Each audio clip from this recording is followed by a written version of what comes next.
శ్రీమద్భాగవతం శ్రీమద్భాగవత గ్రంథానికి నమస్కారం. నిగమకల్పతరోర్గలితం ఫలం సుఖముఖాదమృతద్రవ సంయుతం పిబత భాగవతం రసమాలయం ముహురహో రసికా భువి భావుకాః. శ్రీసుఖయోగీంద్రుల వారికి నమస్కారం. యం ప్రవ్రజంతమనుపేతమపేతకృత్యం ద్వైపాయనో విరహకాతర ఆజుహావ పుత్రేతి తన్మయతయా తరవోభినేదుః తం సర్వభూతహృదయం మునిమానతోస్మి. నరనారాయణులకు, చతుర్ముఖ బ్రహ్మకు, సరస్వతీదేవికి, వ్యాసమహర్షుల వారికి నమస్కారం. నారాయణం నమస్కృత్య నరం చైవ నరోత్తమం దేవీం సరస్వతీం వ్యాసం తతో జయం ఉదీరయేత్. శ్రీమద్భాగవతము 4వ స్కంధములో సూతమహాముని శౌనకాది మహర్షులందరికీ ప్రవచనం చేస్తూ ఈ రకంగా చెబుతూ ఉన్నాడు. ఓ మహర్షులారా, శ్రీసుఖ యోగీంద్రుల వారు పరీక్షిన్నరేంద్రుడికి ఉపదేశం చేస్తూ ఇలా చెబుతూ ఉన్నాడు.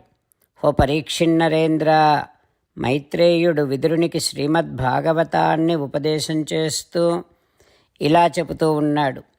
ఓ విదురా, శ్రీమన్నారాయణుడే తన శక్తి అంశతో పృథువుగా, శ్రీ మహాలక్ష్మి తన అంశతో అర్చిగా అవతరించారు. వారిద్దరూ ఆవిర్భవించగానే దేవతలు పుష్పవృష్టిని కురిపించారు. ఇక అన్ని లోకాల నుండి ఋషులు, పితృదేవతలు, దేవతలు ధరిత్రికి దిగి వచ్చారు. చతుర్ముఖ బ్రహ్మ వచ్చాడు. పృథువు కుడి భుజము పైన చక్రము యొక్క చిహ్నము స్పష్టంగా కనిపిస్తుంది. పాదముల యందు పద్మరేఖలు కనిపిస్తూ ఉన్నాయి. చతుర్ముఖ బ్రహ్మాది దేవతలు ఆ పృథువు సాక్షాత్తుగా భగవదంశ సంభూతుడు అని నిర్ణయించారు. అందుకని ఇక వెంటనే తస్య అభిషేక ఆరబ్ధో బ్రాహ్మణైః బ్రహ్మవాదిభిః. బ్రహ్మవేత్తలైనటువంటి బ్రాహ్మణులు ఆ పృథువుకు పట్టాభిషేకం చేయటం కోసం ఏర్పాట్లు చేశారు. అభిషేకానికి కావలసినటువంటి సంభారాలు అన్నీ సిద్ధం చేశారు. పట్టాభిషేకం జరిగింది. తస్మై జహార ధనదో హైమం వీరవరాసనం. పృథు మహారాజుకు కుబేరుడు బంగారు సింహాసనాన్ని సమర్పించాడు. వరుణుడు ఛత్రాన్ని సమర్పించాడు. వాయుదేవుడు 2 వాలవ్యజనే చామరములను బహూకరించాడు. ధర్మదేవత ఆ పృథు మహారాజుకి పూలమాలను సమర్పించింది. మృత్యుదేవత యమధర్మరాజు లోకపాలన కోసమని పృథు మహారాజుకు దండమును అందించాడు.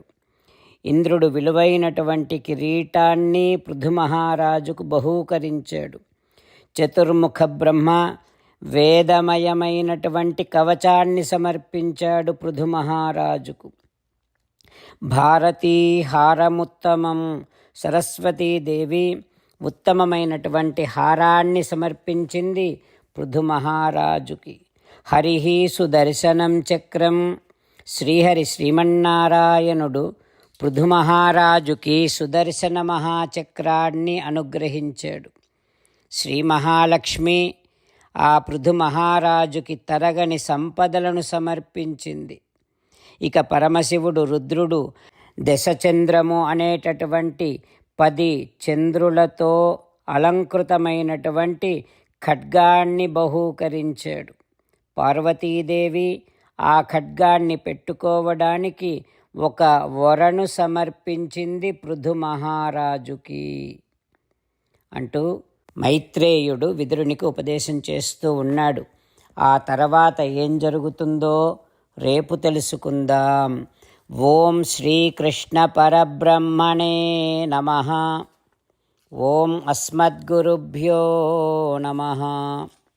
అంతేకాకుండా మనం ప్రతిరోజు శ్రీమన్నారాయణుడికి ఒక 8 పనులు చేస్తాం అని మాట ఇద్దాం. ఎందుకంటే శ్రీకృష్ణ భగవానుడు 18వ అధ్యాయములో 65 నుండి 70వ శ్లోకాల ద్వారా శ్రీమద్భగవద్గీత అంతటికీ సారభూతముగా మనకు 8 పనులు చేయమని చెప్పాడు. అలా చేస్తే చాలు, నేను మిమ్మల్ని అన్ని విధాలుగా రక్షిస్తా అని ప్రమాణపూర్వకముగా ప్రతిజ్ఞ కూడా చేశాడు.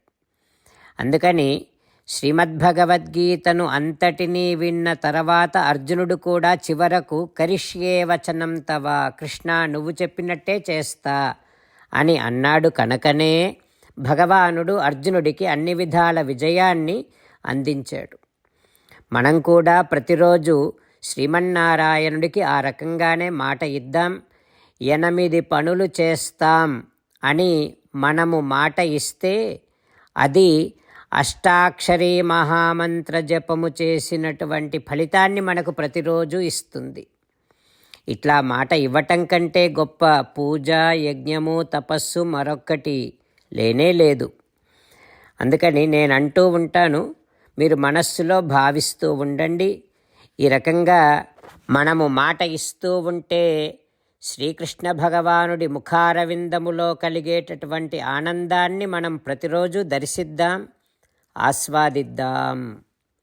జై శ్రీమన్నారాయణ. హో శ్రీమన్నారాయణ, నువ్వు చెయ్యమన్నట్టే నేను నిన్నే సంతతము ధ్యానము చేస్తూ ఉంటా.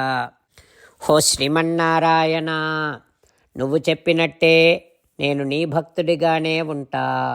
హో శ్రీమన్నారాయణ, నువ్వు చెయ్యమన్నట్టే నేను నా విధులను, కర్తవ్యాలను నీ సేవగా, నీ తృప్తి కోసమనే సక్రమంగా నిర్వర్తిస్తూ ఉంటా. హో శ్రీమన్నారాయణ, నువ్వు చెప్పినట్టే నేను నీవాడిని అనే మహావిశ్వాసముతో నీకే నమస్కరిస్తూ ఉంటా. హో శ్రీమన్నారాయణ, మామేకం శరణం వ్రజ, నన్ను ఒక్కడిని మాత్రమే శరణు వేడుకో అని నువ్వే అన్నావు కనుక నేను నిన్ను ఒక్కడిని మాత్రమే శరణు వేడుకుంటా. హో శ్రీమన్నారాయణ, మా శుచః, ఇక దుఃఖించకు అని నువ్వే నాకు భరోసా ఇస్తున్నావు కనుక నేను ఇక దుఃఖించను. హో శ్రీమన్నారాయణ, నువ్వు చెప్పినట్టే నువ్వు నా కోసమని అనుగ్రహించినటువంటి శ్రీమద్భగవద్గీతను ప్రతిరోజు కనీసము 1 శ్లోకాన్నైనా జ్ఞాపకం చేసుకుంటూ శ్రీమద్భగవద్గీతను అనుసంధానము చేస్తూ ఉంటా. హో శ్రీమన్నారాయణ, నువ్వు చెప్పినట్టే నువ్వందరి కోసమని చెప్పినటువంటి శ్రీమద్భగవద్గీతను తెలియని భక్తులందరికీ తెలియచేసే నా వంతు ప్రయత్నాన్ని నేను నిరంతరము కొనసాగిస్తూనే ఉంటా. హో శ్రీమన్నారాయణ, నేను నువ్వు చెప్పినట్టే చేస్తా, నీకు నచ్చినట్టే ప్రవర్తిస్తా, నీకోసమే పని చేస్తూ ఉంటా. కరిష్యే వచనం తవ. జై శ్రీమన్నారాయణ. భక్తులకు ప్రత్యేకమైనటువంటి విజ్ఞాపన. మీకు అన్ని విషయాలలో వెంటనే మంచి ఫలితాలు రావాలి అనంటే ప్రతిరోజు 1 నిమిషం వెచ్చించి నారాయణాస్త్రాన్ని చదవండి.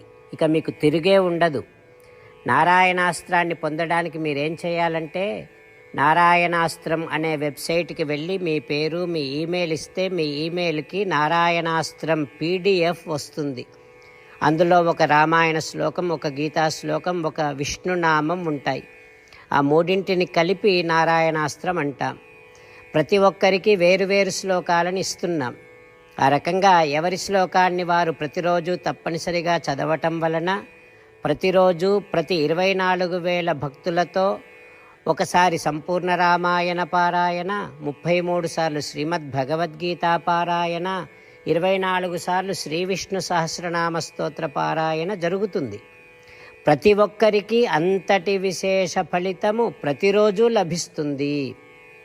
అందుకని మీరు, మీ కుటుంబ సభ్యులు అందరూ ఒక్కొక్కరు ఒక్కొక్క నారాయణాస్త్రాన్ని వెంటనే పొందండి. జై శ్రీమన్నారాయణ.